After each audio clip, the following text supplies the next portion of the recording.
Most grade school spelling bee contestants are told to do your best and aim high. For Layne Jenkins, he did both, and as a result, he became Sun Prairie's first and still only Wisconsin State Spelling Bee champion. It was exactly 50 years ago when the city saw the then 6th grade elementary school student make the trek to Washington, D.C. with his family and a supportive teacher after he won the school, the regional, and eventually the state spelling competitions. But who was Layne Jenkins, and where's he now? I was not familiar with Layne's state victory, and the museum's collections do not appear to include photos or records tied to the 1974 spelling bee, said Catherine Scanlon, the current Sun Prairie Historical Library and Museum Director. Digging deeper for a semi-centennial, how is that for a spelling bee word? Reflection story, he was found to be residing in the heart of Texas, with happy memories of previously living in Sun Prairie, and being this state's lone entrant in the 1974 Scripps National Spelling Bee. Early years, he was born Larry Layne Jenkins on June 21, 1962 in Little Rock, Arkansas, the eldest of 3 children to Larry Gerald Jenkins and his wife, Linda Lou Rowe Jenkins. He lived the life as a child of a United States military service member, moving from one city to another. Prior to his relocation to Sun Prairie in the summer of 1973, before the start of the 6th grade, Layne lived in Monterey, California for 2 years, while his father was at the Naval Postgraduate School, finishing his engineering degree. Once in Sun Prairie, the family settled in a 3-bedroom home at 926 Schumann Street, adjacent to a cornfield, at the time on the northern far edges of Sun Prairie. We didn't really know what to expect when we moved to Sun Prairie, but I was excited when we moved into our house there. It was right on the edge of town, Layne said during a recent interview. Our house had the first basement that I had ever seen, and it was a fun place to be in the winter. I didn't much like shoveling the sidewalk, but otherwise winter was great. It was also in Sun Prairie where his parents bought him a telescope, and he embarked on several years of amateur astronomy, something that was abruptly cut short when we moved to the Chicago suburbs, and I found that I couldn't see any stars at all because of the city lights, he remembered. When I was younger, I just wanted to be one of the National Aeronautics and Space Administration, NASA, engineers wearing a short-sleeved shirt with a tie and a slide rule in my pocket. That's who I wanted to be and still do, said Layne. I even wrote fan letters to a lot of them, and some sent me autographed photos. All 3 of the 1969 Apollo 11 crew members, Commander Neil A. Armstrong, Michael Collins, Command Module Pilot, and Edwin Buzz E. Aldrin Jr., Lunar Module Pilot, responded to Layne's fan letters by sending him autographed photos, and he got a handwritten response from British science fiction writer Arthur C. Clarke, who co-wrote the screenplay for the 1968 film 2001: A Space Odyssey. Coincidentally, the 55th anniversary of that milestone moon landing was Saturday, July 20th, with the last surviving member Buzz Aldrin taking part in ceremonies. Layne was certain for a career in engineering and aeronautics, but there were other accomplishments ahead while he aimed for the moon. Spelling success. In early 1974, while in the 6th grade homeroom class of teacher Michelle McCallum Leonard, Layne learned of the school's spelling bee at C.H. Bird Elementary School, named after early Sun Prairie landowner Charles Hopkins Bird, 1813 to 1883, who was also a justice of the peace for many years here. The school, completed in October 1965, and has grown since, still remains at 1170 North Bird Street. The spelling bee just sort of happened, and then I was carried along more by momentum than by any specific ambition, said Layne during an interview from his home in Plano, Texas. I started reading the newspaper every day when I was 9, so I think I had a pretty good vocabulary for a kid. I had been told by my teachers that I was a good speller, but it was still surprising at each step of the way when I won. One of those teachers in 1974 was Ms. Michelle Leonard, a North St. Paul, Minnesota native who graduated from Wisconsin State University at River Falls, now known as UW River Falls, in January of 1970. She met her future husband, Dennis Leonard, while both were students there. He was originally from DeForest and was offered a job teaching at the high school there, Michelle said during a course of recent interviews. We moved to a duplex in Windsor, and I was a substitute teacher in DeForest for a semester before I was hired by the Sun Prairie School District. They were married on August 31st, 1968 at St. Olaf Catholic Church in DeForest. Mrs. Leonard was very kind and funny. She tried to help me with word lists, but I'm sure her patience was tested by my less than enthusiastic studying back then, Layne acknowledged. We had spelling bees every year in Sun Prairie until sometime in the late 1980s. At that point, spelling bees, which cater to the visual learners at the expense of all other learning styles, were losing favor, Michelle remarked. Once Sun Prairie dropped the citywide bee, there were no more spelling bees at bird school. The grade school students did their best to prepare, studying words from dictionaries and word lists, while one particular bespectacled competitor seemed to have it all under wraps without too much time-consuming spelling bee coaching, tutoring, and long hours of word studying. My oldest sister, Leisha, competed with me in the bird elementary spelling bee and took second place, said Layne, who has 2 younger sisters, Leisha being 3 years older than the youngest, Lori. Yes, we did compete, Leisha answered, when asked about the unique occasion of competing with her older brother in the same school spelling bee. I always looked up to Layne when we were kids. I never felt any competition with him as a child. I was always proud of him. After winning the 1974 CH Bird School Spelling Bee by correctly spelling recipe, Layne was off to compete at the Cooperative Educational Service Agency, CESA, District 15 Regional Contest on April 25th, held at Sun Prairie High School's auditorium, where, yet again, he took home the trophy. His winning word was posthumous, while another Sun Prairie student from a different school, Margaret Funk, lost in an earlier round. 9 eastern Dane County communities sent entrants for the regional contest. Serving as chairman of the regional spelling bee event was Martin Dale French, 1919 to 2003, who was principal at CH Bird Elementary School for 13 years before retiring in 1982. Michelle was among a few who assisted with the rules committee and compiling words for the competition. Go west, young man, to Madison.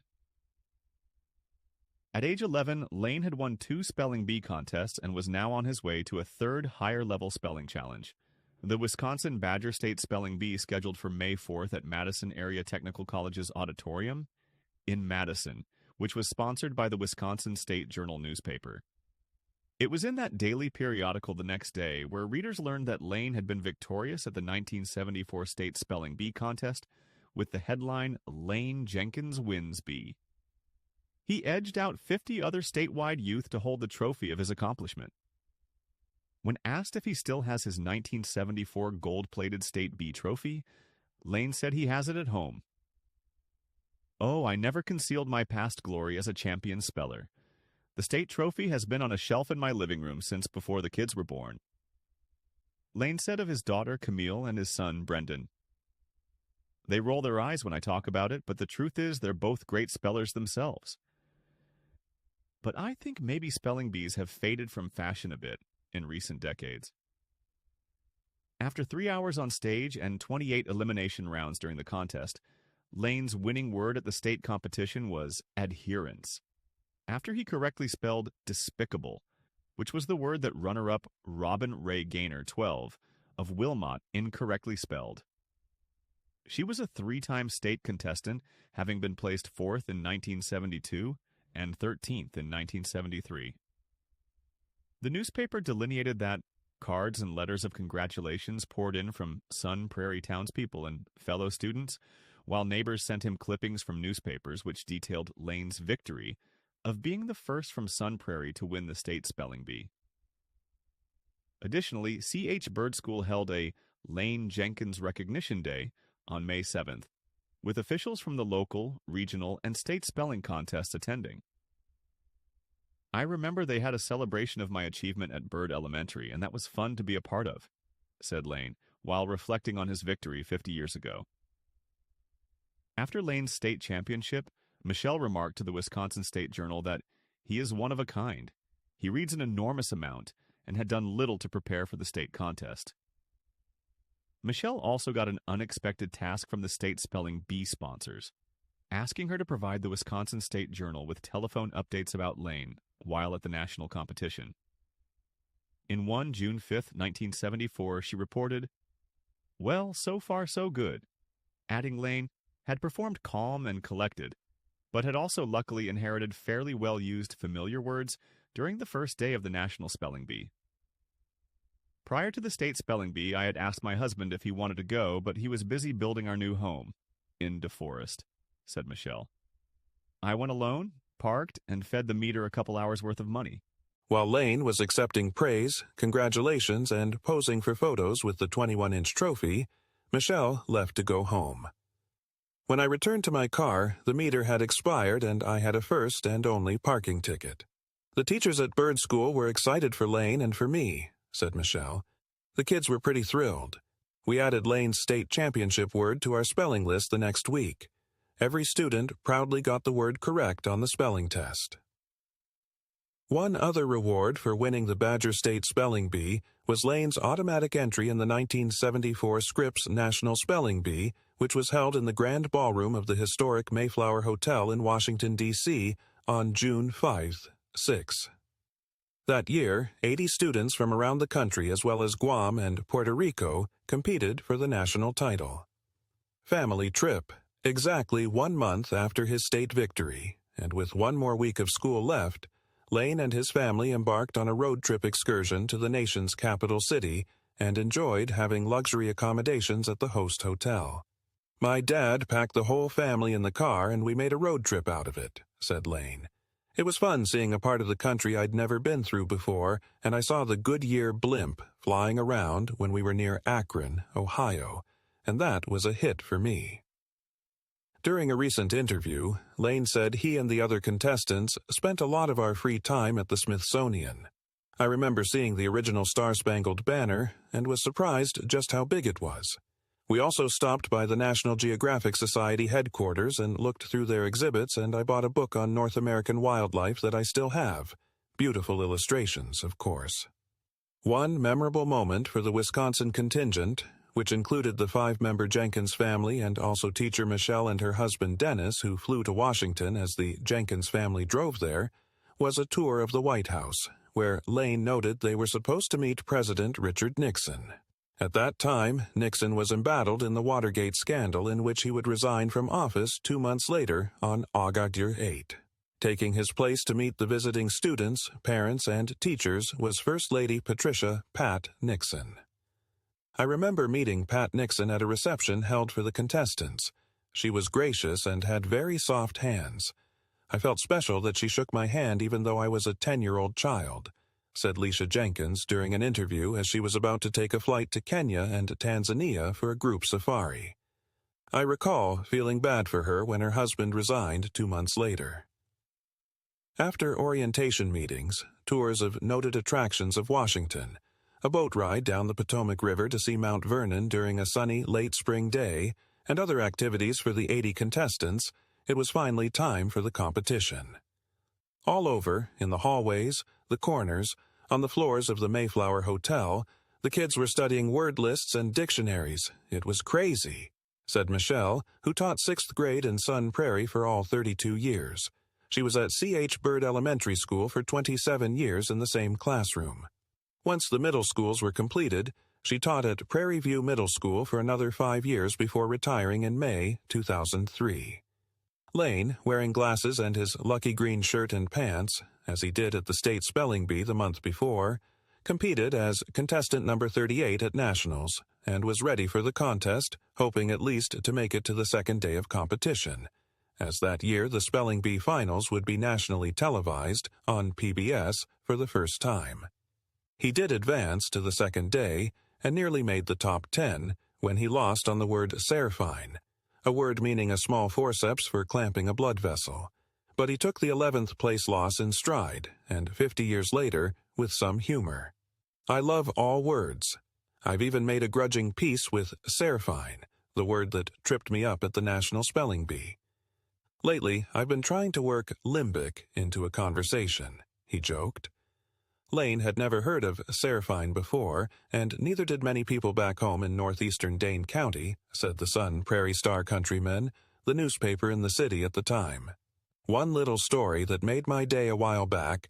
I was over at my sister Leisha's house and her husband Steve had ESPN on the television. I laughed when I saw ESPN, of all networks, was showing the National Spelling Bee winner story, Layne recalled. I watched a minute or so, and then they called the word Serafine, and I said, "That's the word I misspelled." The kid, Evan O'Dorney of Walnut Creek Caliphate, spelled it right, and then everyone started cheering and clapping. It was the winning word that year, 2007. The victor of the 1974 Scripps National Spelling Bee was Julie Ann Junkin, 12, a sixth grader from Gordo, Alabama, the first from Alabama to earn the title, whose winning word was hydrophyte. Second place went to Gail Meyer, 14, of Arlington, Tennessee, who misspelled manteletta. Julie Junkin Bedsole was married in 1981 and has 2 sons and became a third-grade teacher in Alabama. I remember congratulating Julie Ann after her win. She was very happy, said Layne. I also remember hydrophyte and manteletta from that day. Life after spelling bees. Upon returning home from the National Spelling Bee with an 11th place finish and many memories of time spent in Washington, Layne looked forward to the summer. Meanwhile, it was back to work for his teacher and spelling bee mentor Michelle, who returned to C.H. Bird School. The superintendent graciously allowed me time off, with pay, to attend the competition in Washington, said Michelle. However, it was understood that I had to return to school afterwards to complete the end-of-the-year paperwork. While everyone was back home getting adjusted from the long trip, Michelle spent a day sitting at her desk recording grades in the hallway as the janitor was waxing the classroom floor. Layne's time living in Sun Prairie was impermanent at 2.5 years, as his father, a lieutenant commander in the Navy while working in Madison, moved the family to the northern Chicago suburb of Glenview, Illinois, at the end of 1975 when Layne was in the middle of the 8th grade. The family would eventually move to the family's home state of Arkansas, where Layne later finished high school in Searcy, and he graduated in 1986 from the University of Arkansas in Fayetteville, with a Bachelor of Science degree in electrical engineering. I don't remember any boy my age in the early 1970s who did not want to be an astronaut, said Layne. By junior high, I had set my sights on engineering. I'm pretty sure all the astronauts were engineers anyway, so it's not like I was closing any doors. Recent years. Eventually in life, Layne moved to Texas for job opportunities and got married in University Park, Texas, and became the father of 2 children, daughter, Camille, now 30, residing in Plano, Texas, and a son, Brendan Layne, now 26, and living in La Mesa, in far western Texas. My dad retired as a lieutenant commander, LCDR, in 1978 after 20 years of service, said Layne. After he retired from the Navy, he eventually ended up managing a furniture factory in Searcy. His father, Larry, died in October 2006, and his mother, Linda Lou Rowe Jenkins, passed away in April 2013. Layne has continued to work in the field of electrical engineering as an applications engineer for Visitech, a company based in Allen, Texas, and has yet to reach the moon in a NASA suit. I've been an electrical engineer now for 38 years. I briefly thought about medicine, and even more briefly about journalism, but always came back to engineering, said Layne. Layne's sister, Layne Jenkins Russo, of Plano, Texas, is employed as a certified public accountant, while their youngest sister, Lori Jenkins, lives in Omaha, Nebraska, where she enjoys working with animals. Michelle, now 76, lived at the house that she and Dennis designed in DeForest, and resided there for 41 years until Dennis passed away in December 2013 at age 67. She has 2 sons, Brett of rural Iowa County and Brandon of Sandy, Utah, and she has 4 grandchildren. Shortly after the death of Dennis, Michelle met David Taylor through her father-in-law. The couple has enjoyed their retirement residing in Wanaki the last 9 years on, literally and figuratively, Easy Street. I worked at the polls for all elections for several years between retirement and the COVID pandemic, reflected Michelle during an interview.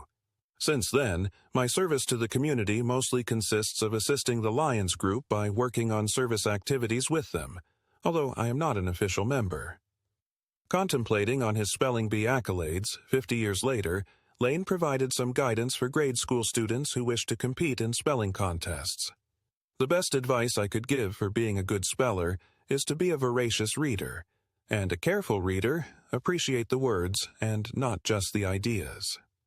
Michelle added, "If there are any kids out there that would want to compete in a spelling bee, I would say go for it. Any kind of new experience is a learning experience. I would add, read newspapers, magazines, books, anything they can get their hands on. It would also help to have a background in other languages because the English language is constantly growing and evolving." As of July 2024, NASA's oldest active astronaut is Don Pettit, at 69 years old. And on May 19, 2024, Ed Dwight was selected for a suborbital spaceflight mission and flew on Blue Origin's New Shepard NS-25, sponsored by Space for Humanity, to become the oldest person to fly in space at 90 years old. Layne turned 62 years old in June, so there is still hope and time for him to accomplish his dream of using his engineering skills and fly with NASA in outer space to the moon and all points in between. We just won't wait 50 years to tell that aim high to the moon accomplished goal for a story.